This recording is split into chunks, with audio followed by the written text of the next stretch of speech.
खबर इंश्योरेंस से जुड़ी हुई है। इंश्योरेंस रेगुलेटर इरडा ने कुल सरेंडर वैल्यू में परिवर्तन पर दोबारा विचार करने की कोशिश की है और इस पर दोबारा विचार किया जा रहा है। आखिर पूरी खबर क्या है, हमारे सहयोगी अनुराग शाह इसके बारे में जानकारी दे रहे हैं।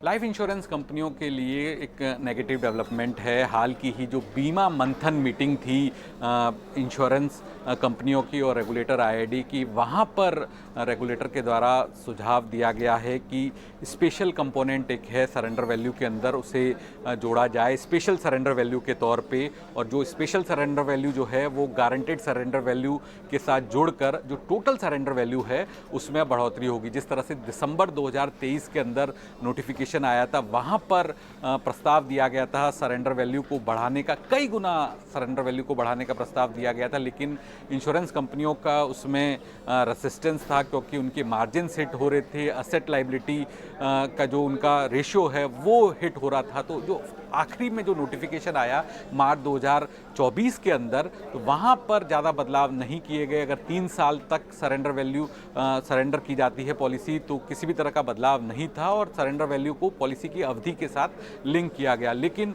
हाल की बीमा मंथन बैठक के अंदर रेगुलेटर का मानना है कि सरेंडर वैल्यू को और बढ़ाना चाहिए, तो उसमें अब एक स्पेशल कंपोनेंट जोड़ा जाएगा, स्पेशल सरेंडर वैल्यू का, जो कि गारंटेड सरेंडर वैल्यू के साथ जुड़ेगा और जो टोटल सरेंडर वैल्यू है उसमें बढ़ोतरी होगी। बहुत बहुत शुक्रिया करेंगे।